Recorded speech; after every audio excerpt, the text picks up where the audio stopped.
And just like that, we are finally here.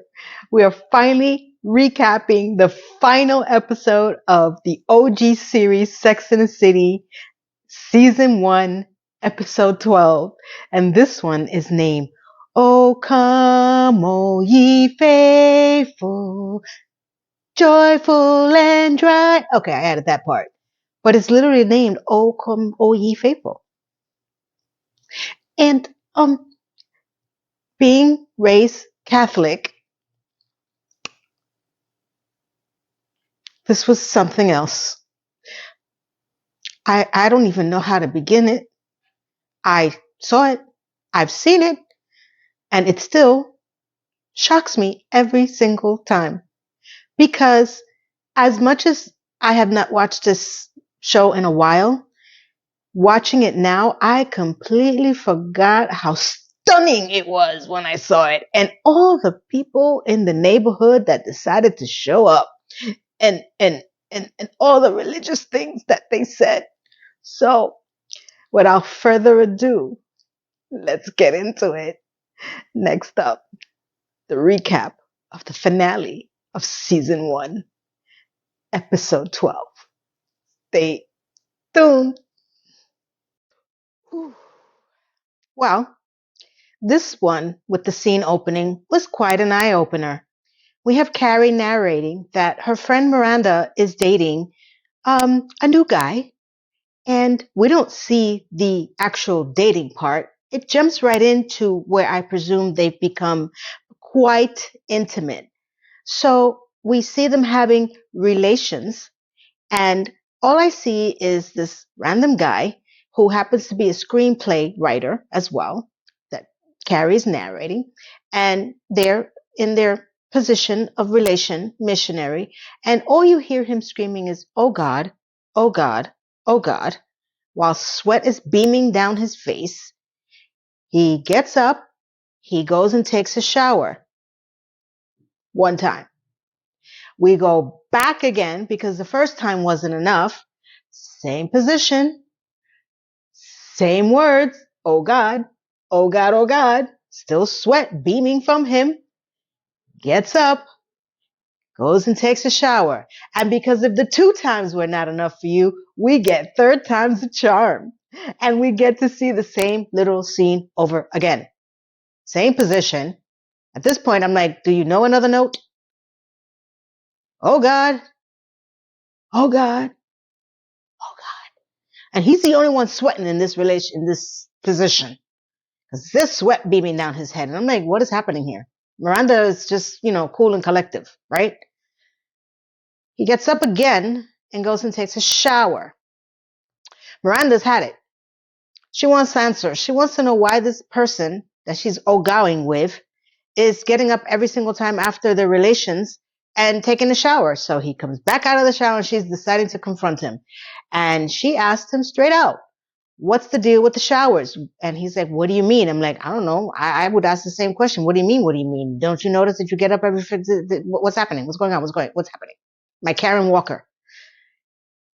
And he lays back down and he says, she says to him, I'm beginning to think it's me. He goes, no, it's not. Listen, I was raised as Catholic and the nuns told us that sex was bad. So I, take a shower after sex. And Miranda's like, oh, yeah, the nuns. She has no clue what the hell he's talking about, okay? I don't even have a clue what he's talking about. I was raised Catholic. Now, I don't know about you people, what other deity you have or religious or whatever your background, or if you're atheist. I went to Catholic school. We didn't talk about sex. Not with the nuns. Nobody. As a matter of fact, it wasn't even allowed. So I find it interesting that the nuns would tell him that sex was bad. It's awfully specific. Doesn't mean it didn't happen. I'm just saying that the schools that I went to, we were not even allowed to talk about sex. Ever. So the next scene you have is Miranda and Carrie walking down an avenue, and Miranda is stating she didn't realize she was dating a Catholic guy. And she says they should put a sign on them. I heard that line, and I didn't like that line. That really made my hair stand up when she said that. I was like, that's not cool. By the way, you know who wrote this episode? Michael Patrick King. Here we go. Here we go. You know my favorite guy who killed the series altogether? You know which one. And just like that. As they're walking and talking, Carrie says, do you think that the water is some sort of cleansing? And I'm just listening to this bitter, batter, titter, tatter, crappy Lola, Lola. And it's all about the fact that he's a reasonable guy. He's a smart guy. She doesn't understand what it is about this religion that's making him do this. And I'm like, where are we going with this episode? Because I remember I wasn't paying attention back then to titles. Even when on rewatch, I really didn't pay attention. But now I'm paying attention because I'm putting it into my videos, right? So I'm like, oh, okay, we're gonna have a religious intervention any moment now. Here it comes. Here it comes. And Carrie winds up back in her bedroom, and she says that are relationships the new religion for the 90s? Because they don't ask about people's religions. It's just not something that they do. I really don't either. Unless you want to tell me, I'm not actively digging for it, you know. I know there are people who are really, really serious about it. I said I was Catholic. I didn't say I was a good Catholic.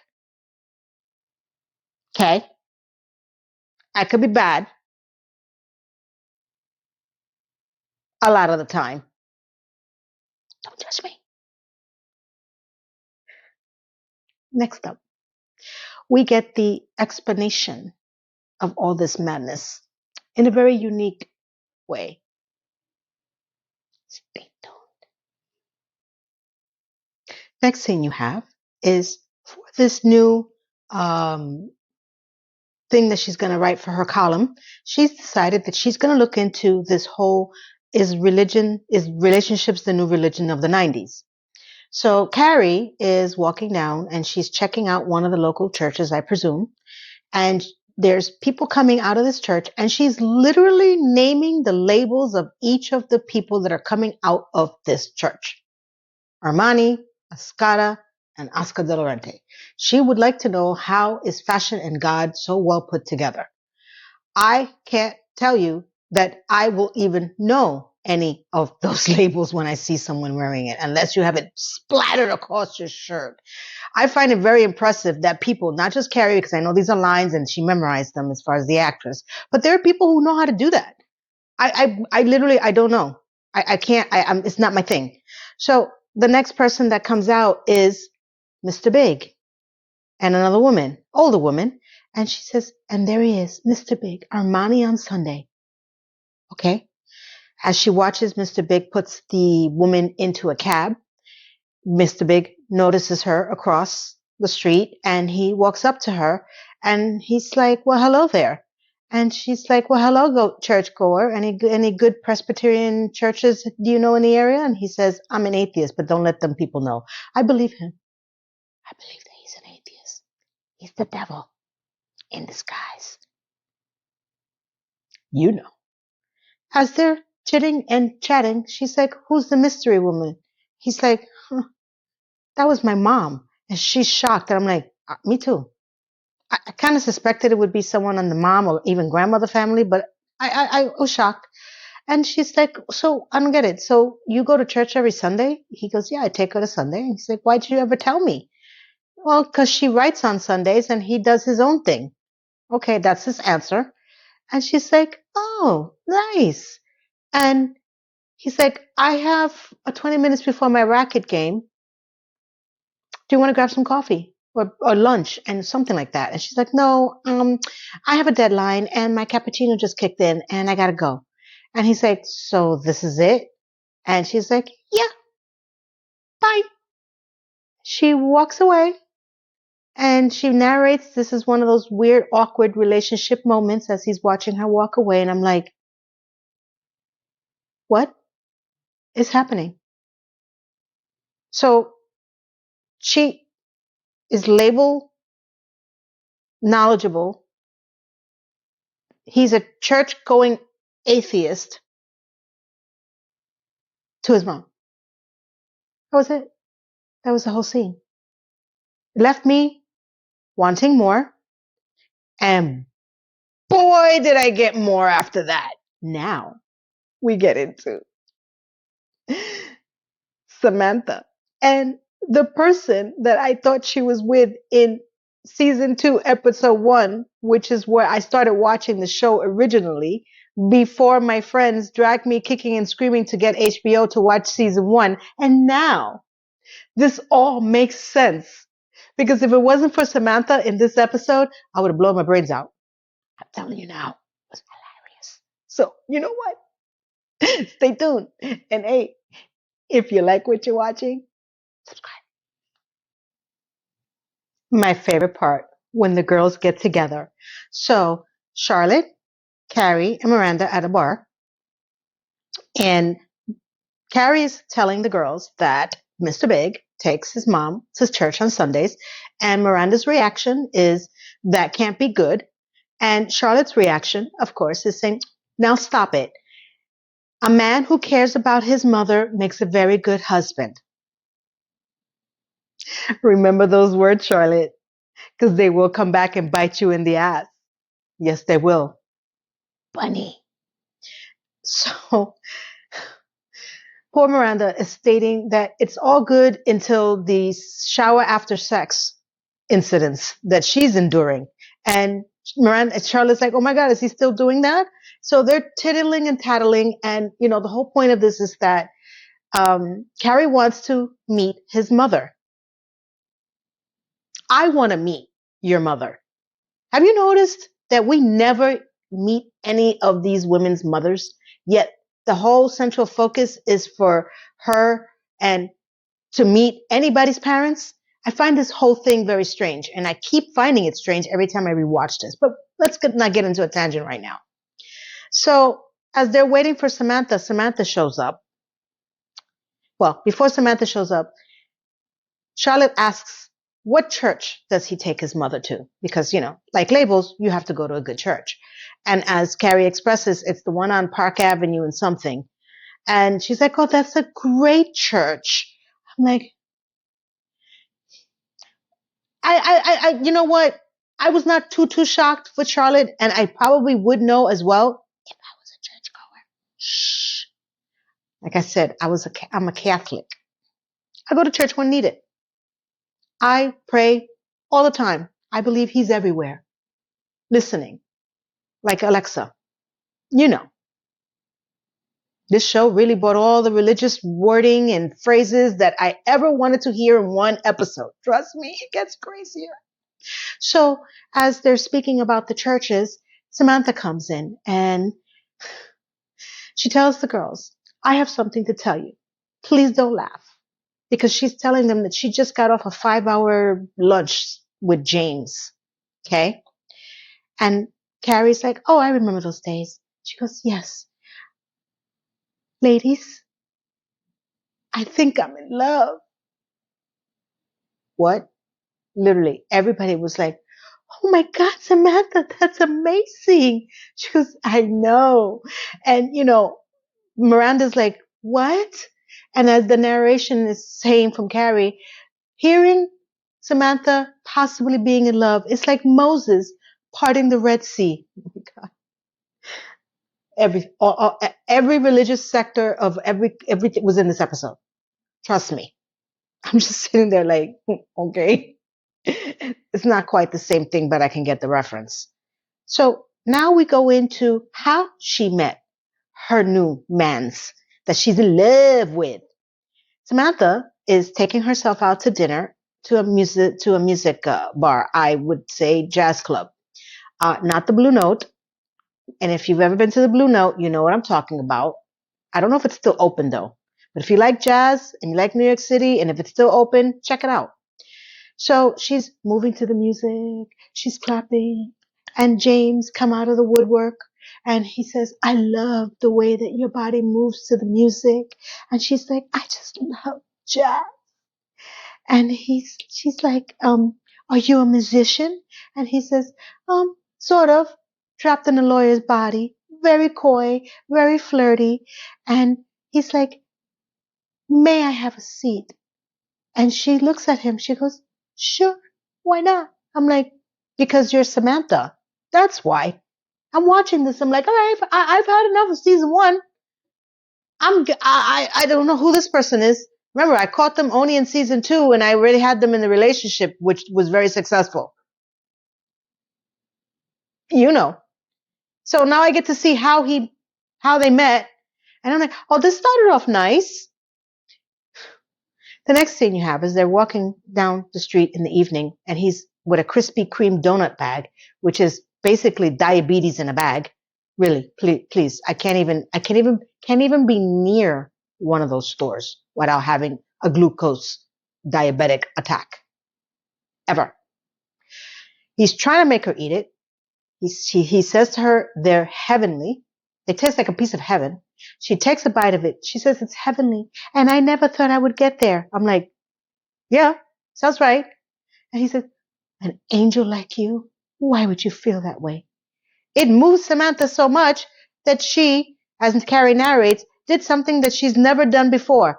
She didn't invite him upstairs. She shook his hand and she goes, it was very nice meeting you. And he's like, I would like to see you again. And she's like, I would love that. And I'm like, what the hell's going on here? Samantha, where you be at? And he touches her face. And I'm like, I said it before and I'll say it again. There's layers to this woman. She's always wanted to be loved. If she only found the right man, she could do it. She can. She's at the bar again after we've gotten into the Clone Samantha Chronicles. And she's telling everyone that I never thought that men were even worth speaking to. The only two words I've ever said to them was, give it to me and go home. And I give all of this credit to Charlotte. And Charlotte's like, what the hell did I do? She goes, all that BS about not sleeping with men on the first date actually worked. And everybody's like, no, Miranda's like, wait a minute, you haven't slept with him yet? And she says, soon. Then the shock really kicked in on the team. And then I'm just sitting there like, and my girlfriends are like, honey, you don't even know. I'm like, no, I got a preview of season 2, episode 1. I just didn't understand how deep this was going now. And lastly, where's Samantha? And she says to everybody, ladies, I think I can be married to him. That's it. I lost it. I was like, what the hell is going on? It shook Charlotte so much to her core, the thought that Samantha might just get married before the marriage Olympics runoff games that she's been playing in the entire season. She took drastic measures. And now we get into the other religion of this episode. Oh my God. Oh my. They do. Charlotte, in her infinite desperation, has now turned to a psychic tarot card reader who she found through one of her sorority sisters, who she successfully predicted her marriage. So, of course, instead of it being in the yellow pages or anything like that, she's going to go by word of mouth, and she goes and she meets the psychic tarot card reader. And the tarot card reader is throwing down some cards, and she says, hey, do you have any one question that you want to ask? And Charlotte coyly says, no, not really. Yeah, okay, yeah. When am I going to get married? So the tarot card reader is turning over the cards, and she's spouting out these different types of Akkadian cards. And she says, you're a strong, independent woman with a great success and successful future, but I do not see marriage. And Charlotte is like, what? I'm sorry. I just don't see marriage. And Charlotte's like, well, how could you just say things like that? Just blurt it out like that. What about my feelings? And the psychic tarot card reader says, honey, I'm a psychic, not a shrink. Sounds about right. Oh my God. Next scene we have is now Carrie is with Mr. Big having dinner. And she says, so when am I going to meet this mommy in a hat and Mr. Big in church? And Mr. Big is like, wait a minute, you want to go to church? Translation, what the hell am I getting myself into this conversation for? You had to see him. He all the blood left his face. And she's like, yeah, you make me sound like I'm the Antichrist. A little bit. And he's like, I just never thought of you as a churchgoer. And she's like, well, what did you think I was? And he's like, a beautiful blah, blah, blah. I'm bullshitting my way out of this conversation one way or another. And she starts laughing. I want to meet your mommy, please. I'm like, oh my God. When does it end? When? Read the room. Carrie, read the room. The man almost lost all blood circulation in his face when you asked him the first time. And you're going to keep pushing it. Stop it. She pushes everything. Everything she wants. I still have not met her mother. For the record. He's like, listen. Well, it's just something that I do with my mom together alone. Translation, never, ever, ever, ever, ever, ever, ever do I want you to meet my mother. She still can't read the room. She kind of sort of reads it. She gets a little perturbed. Oh, like a sad little puppy. Mm-hmm. And he's like, trying to backpedal his way out of this. He goes, why don't we get away next weekend? Why don't we go to the Caribbean? And she's like, oh, really? I'll pack my jet skis. I'm like, are they going to be like Armani or some labeled jet skis? For the love of God. He's like, no, really? We can go to St. Bart's. You and I, we can take some time off. Can you get away? She goes, yeah, but I can't afford it. Cavalier. And he's like, don't worry about it. I'll pay for the tickets. And when we get to St. Bart's, all you got to do is buy me a big margarita. I learned a lot. If that's all I had to say to any guy that I can't afford it and they're going to buy me the tickets, I would have done that a long time ago. She's good. She's good. She's good. Mm-hmm. This whole thing is supposed to erase the fact that she didn't really address the fact that he doesn't want to introduce her to her mother, because that is the way love goes between them. She pushes, he deflects, he has money, she gets a trip out of this, and we're right back where we are again, smoochy, smoochy, kissy, kissy, not addressing any of the issues. And this is my reaction the first time I'm watching this. And it's still my reaction now, even though I know where it goes. Straight to hell. Next up. We're back in the missionary saddle position with Miranda and Catholic boy.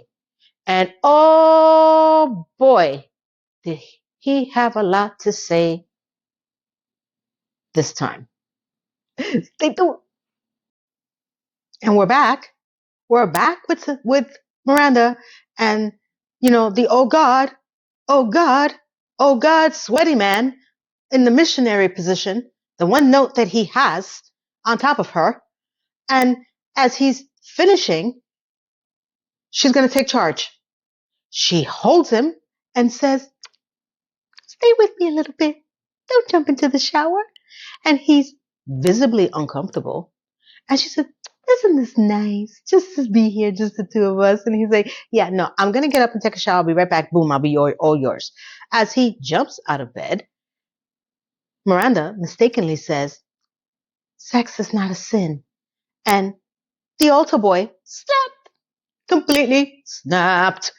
He turns around and he tells her, oh, is this the gospel according to Miranda? Are you going to now tell me that um, if God made the body, and I'm going to paraphrase because I can't remember everything because my ears were burning because I was afraid that lightning was going to come down from my head. Okay.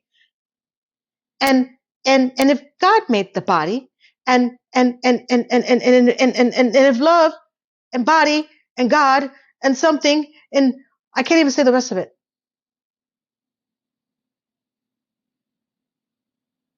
He literally just goes off on her and says, if God made the body and this is expression of God and love and sex can't be a sin, something like that. And I'm just thinking,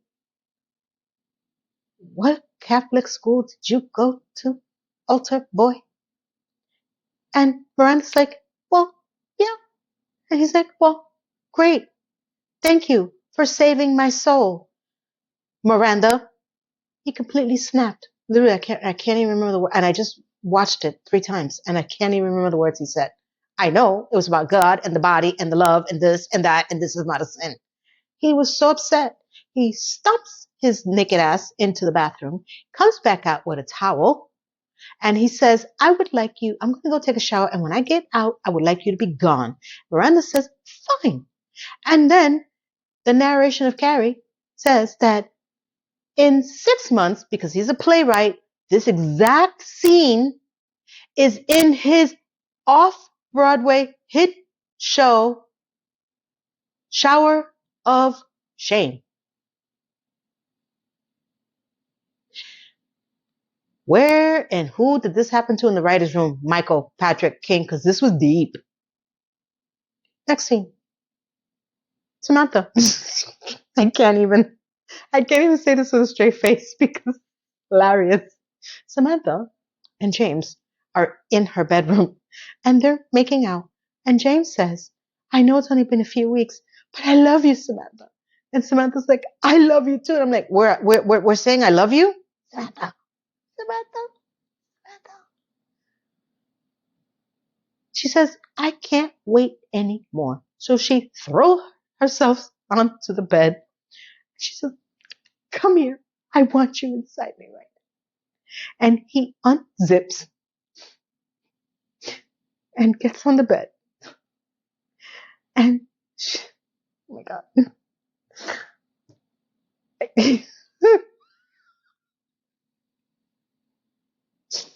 Show's hilarious.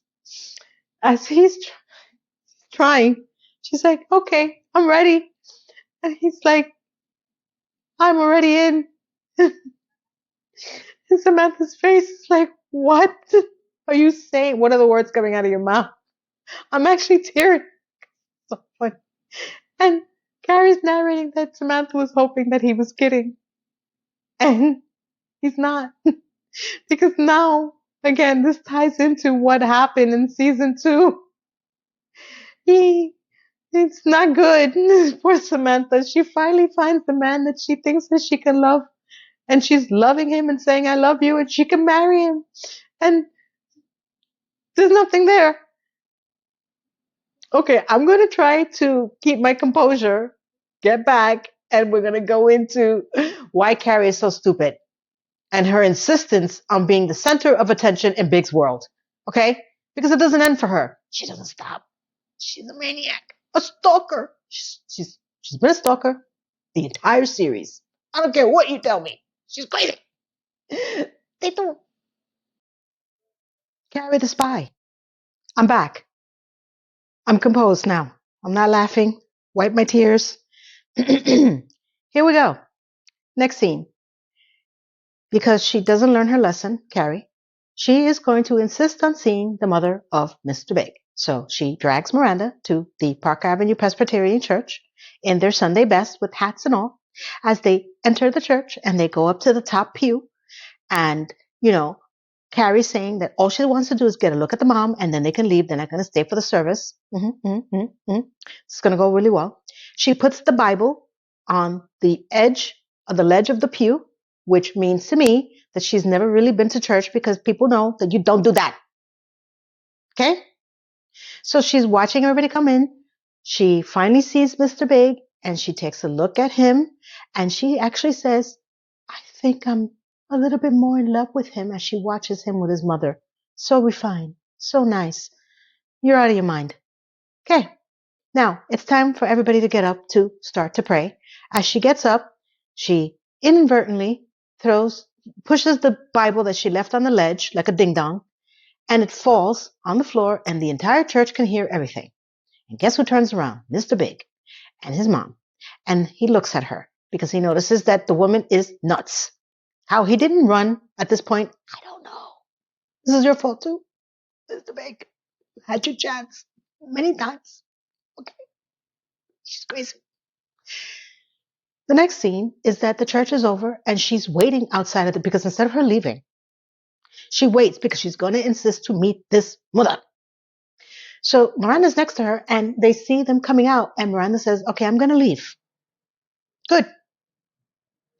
Big and Mom come over and she introduces herself and Big is like, oh, you're the woman that made all the noise. And she is shaking the hand of Big's mom. She goes, hi, my name is Carrie. And she's searching in her narration for any recognition, noting that maybe she's heard of her, because Big talks about her to his mom. Nope. And Mr. Big says, this is my friend Carrie. My friend Carrie. Mm-hmm. And she says, lovely church. And the mother says, yes, I must go see the pastor now. Thank you. It was nice meeting you. Goodbye. Mr. Big turns around and she says to him, your friend, Carrie? He goes, why are you here? After I told you I don't want you to meet her.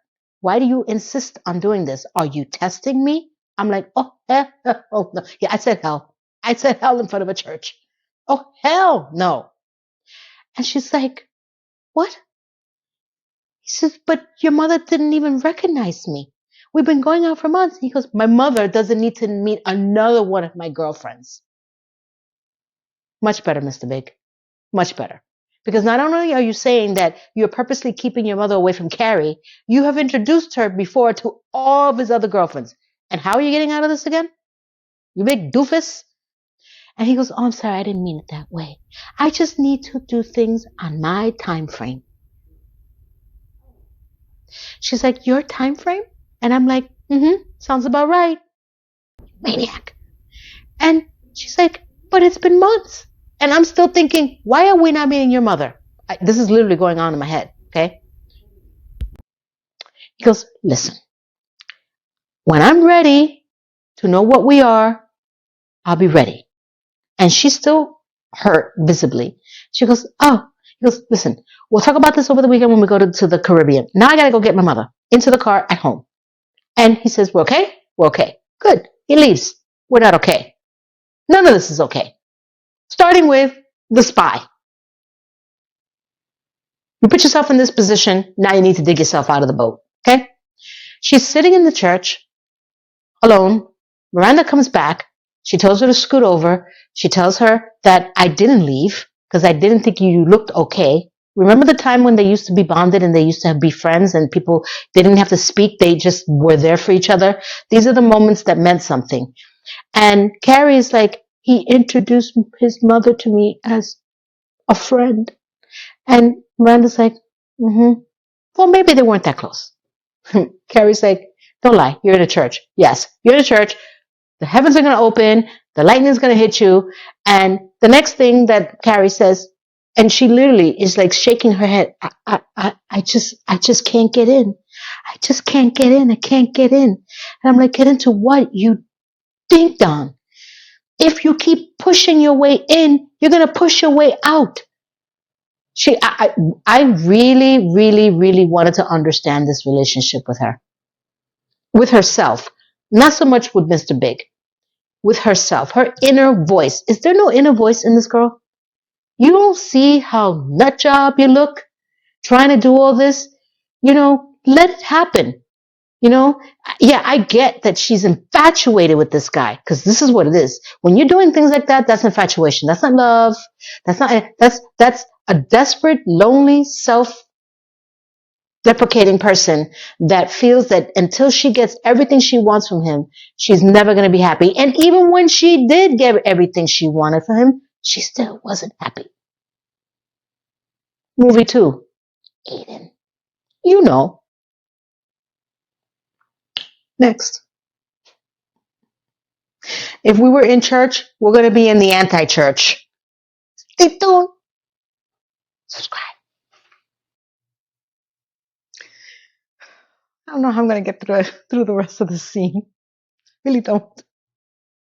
So if I go in and out of laugh crying, just forgive me because it's too much for me sometimes. It's just, oh my God. So the next scene is that they're at the Church of Disco. And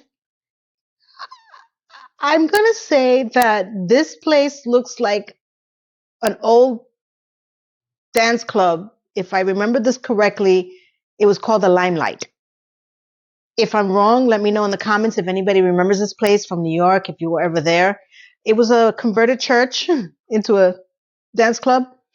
And they're all there because Stanford has invited all of them for the opening of a new fragrance called Fallen Angel. And inside the disco, you have all the people in a cage, the men dancing with wings. And Carrie finds Stanford.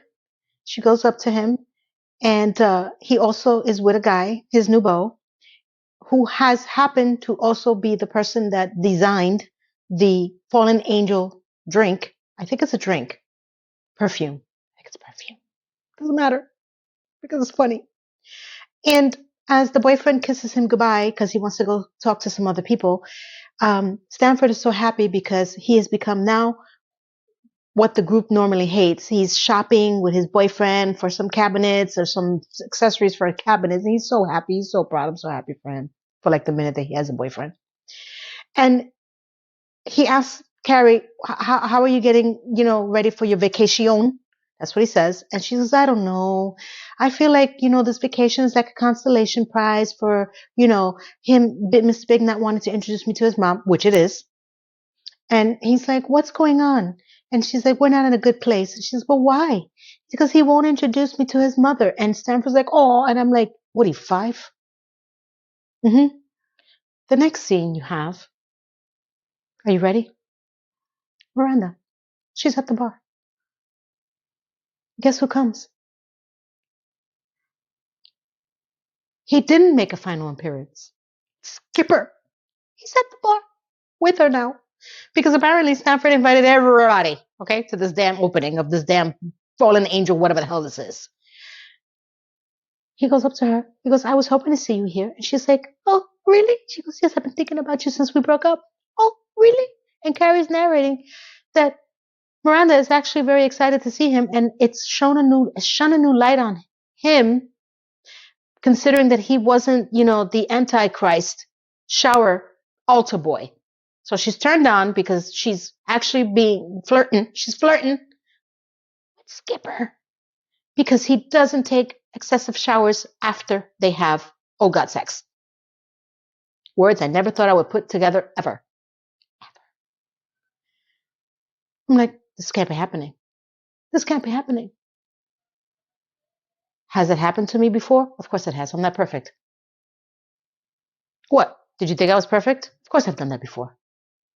You break up with somebody and then you go with somebody else, and then that other person is a nut job, and then you go back to the first nut job.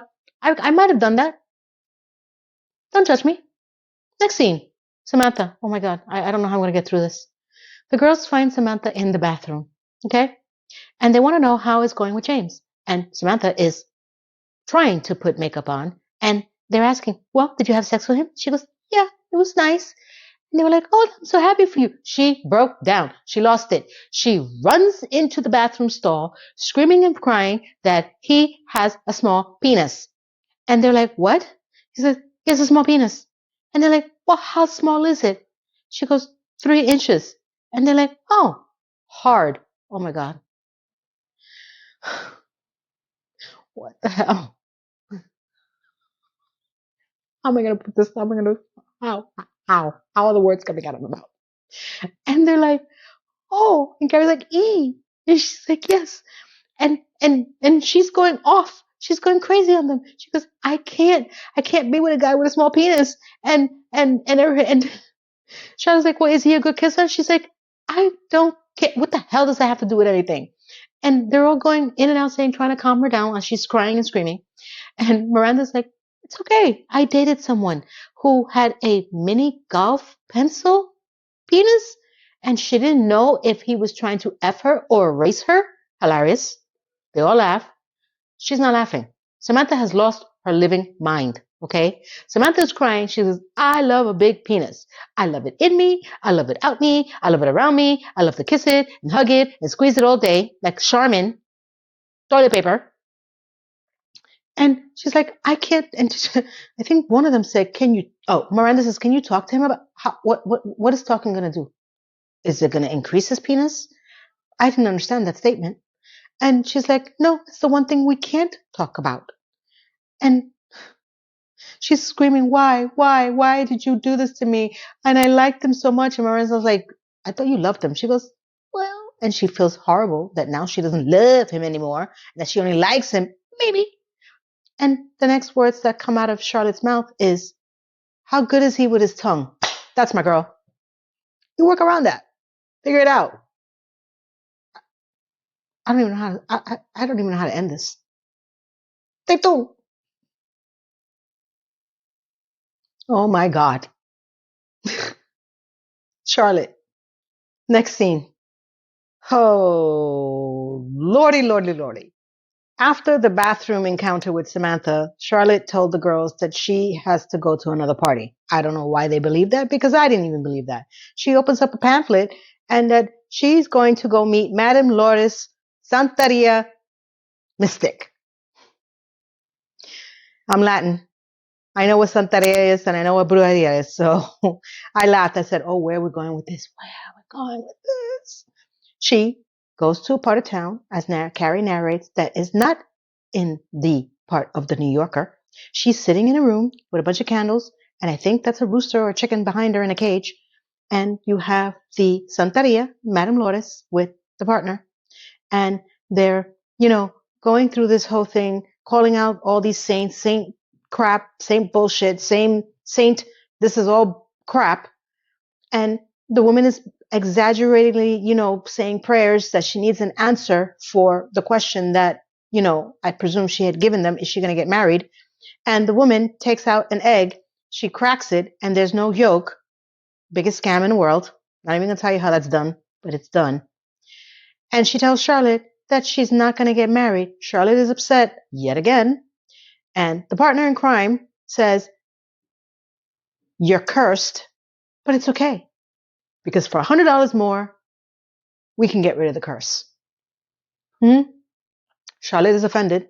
She gets up, she walks out, and she's walking in the street, and Carrie's narrating that she feels horrible. She's berating herself that she fell for this, and that all she needed was a little bit more faith as she bumps into a guy, and she believes that she will get married. That's it. That's Charlotte's arc. She went to a Santeria with a broken yolk or yolkless egg, and she walked out and she's going to get married. And boy, does she get married. Next one. It is now 3 a.m. We're back at the Church of Disco, and now we get introduced again to what I cannot believe happened. Miranda is talking to Skipper, and she tells him, you could stay the night, as they're very close together. And he's like, the whole night? I'm like, oh my God. Because, that was a thing. Remember when he says that he can never spend the night, they just have sex? And he's like, I always knew we were going to get back together. And she goes, oh, you did really? He goes, yes. Every night I lit a candle and said a prayer. And she's just like, you're a freak. So I guess they're spending the night. Now I got to remember if he's in season 2 at all. I don't know. I don't think so. I think she just spent the night and that was it. So Miranda is going back to her old, not job, Skipper. And Skipper, as always, falls for the same crap. Next scene we have is Samantha is ever the she's going to give it a good old college try, as James is on top of her and she's literally crying. This is killing her. This is killing Samantha. And he's like, why are you crying? And she's like, because I'm so happy.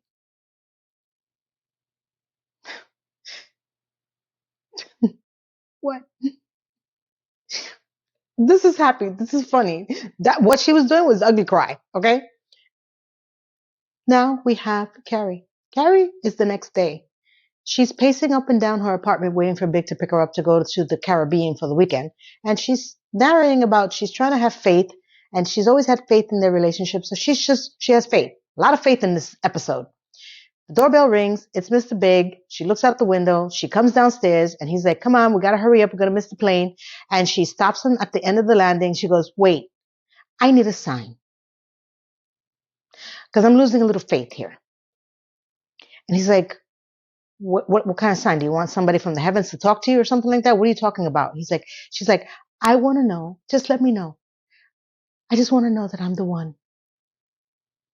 The one what? The one what? You don't even know this guy. I don't care if you've been dating for months. He has done told you how many times. There is no one right. And of course, true to Big's form, he can't answer her. He looks like I just can't do it. And she starts to cry. And he's like, come on, Carrie, just get in the car. And she's like, no, I love you, but I can't. By the way, she said, I love you. And if you all OG remember all this, this is the first time she says, I love you. Not the first time in the other episodes that are coming where they state that this is the first time she says, I love you.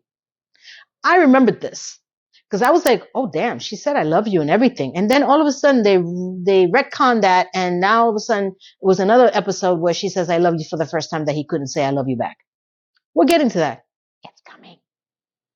And he's like, Carrie. She goes, I can't. He goes, well, that's it. And she just looks at him. And then he gets in the limo and he leaves. And she's standing outside of her apartment unit townhouse as she's narrating. And she's saying, I have faith that one day that I will find someone who will know that I am the one. You know this comes back, right? Y'all remember the last episode of season 6 of the last season. So all this ties back into one phrase. You're the one. Of course, I didn't know that then. And I'm like, it's over. It's over. This was great. Amazing. I went through hell with Mr. Big and she let him go. She's going to be determined to find someone who is the one. I said this was a great ending. We don't have to deal with this guy anymore. She can go find her faith again. Everything's going to be hunky-dory. You know, I was naive. Remember? Because remember, I was watching this for the first time and I didn't know what the hell was going to happen. Even just like that. You know, and I was like, this is a strong ending to a nightmare scenario for all women who are obsessed with someone and they finally let go and move on. Stay tuned. Epilogue. I never needed a shower so badly after any show of any episode than I needed after this episode of this show. I wanted to wholly cleanse myself. It was hilarious, enlightening, could have been empowering if Carrie really let go of Mr. Big, because it would explain a lot. It really helped me to tie in the loose ends from what's coming with Samantha and James. Best. I don't remember what happens with Skipper. I don't think we see him again.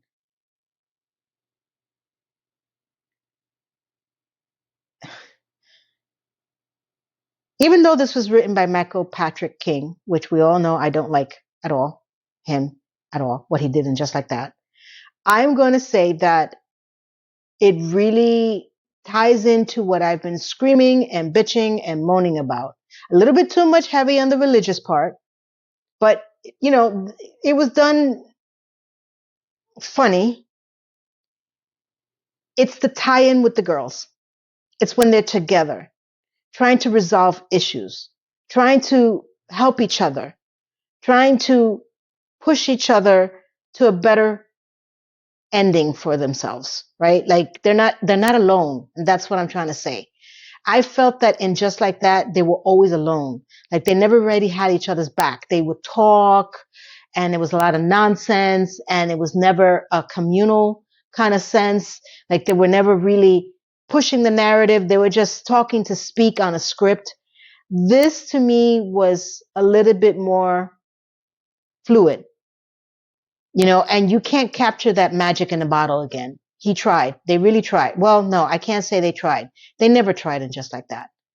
That's why even though the show, has its negative connotations in the sense of who you are, self-worth and all that stuff, it's okay that we go through that. It's okay. It really is, because there is a message behind it.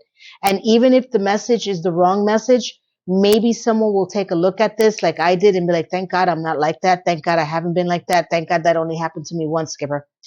Um, where you go back and, you look at rediscover an ex that you were with, and then because you've been already down the other path and that path was crazier. So it's just like level of crazy, like, like we've all done that. Well, maybe not all, but I could understand that. Um, how this all ties into today's version, I don't know. I still think that it can. I think a lot of people can respect that and see the validity in this kind of showmanship, right? Because no matter if it happened in 1998, it's still happening now. We all have our moments of weakness. We all have our insecurities. I don't know if all of us are stalkers and spiers. I mean, listen, if you're in a long-term relationship, like I spied on one of my friends' husbands because she felt that he was cheating on her, that was her husband. Now, would I go and spy on what they did in church? No, I would not. I would be like crazy. You're taking it to a level, you haven't even said the I loves you yet. Like you need to chillax a little bit, like slow your roll. I think I would have enjoyed a little bit more if they would have tried to rein her in a little bit and be like, would you please calm down with Mr. Big? Give that sense of, girl, you're a little loco poco, but I appreciated their bond. That's the word. There's a bond there, and when I look at my friends and, we're together, they are crazy. They do crazy things and they judge me just as much as I judge them. But we love each other, and we give each other the time and the space and the need that we do. And when we need to put our foot down, we put our foot down. I've been told off a couple of times, and I've told them off a couple of times too, but when it comes time to bury the body, I got your back, Jack. I won't bring the shovel, but I will help you dig. So, tell me how you felt about this final episode of season 1. I would love for you to drop a comment below. Was it good for you? Were you religiously scared? Have you ever dated anybody like that? Altar boy? I never did. Thank God. That's a little scary. Now, we're going to go into 1999. Hopefully this weekend I can finish it. I Like I told you, I increased my internet speed, so my uploads and editing are a lot faster. We're going to go into the history of 1999, which is my favorite part. Now, the second season is 18 episodes long. This was 12. So I'm going to try to pull out 3 videos a week so we can get through season 2 in 6 weeks. So that's a month and a half, a month and 1 week. So I hope that you guys stay with me. We stay engaged, that you enjoy it, and that you engage with me and you let me know how you feel, because it gets so much better and scarier at the same time. I cannot tell you how much I appreciate you all. I say this all the time. And listen, I want you to all have a beautiful, beautiful, blessed rest of the few days, because I'm coming back on the weekend. 1999, baby. You sit there and think about it. Where were you in 1999? Because the history is very, very enlightening. Have a beautiful, beautiful, blessed day. Thank you. Goodbye.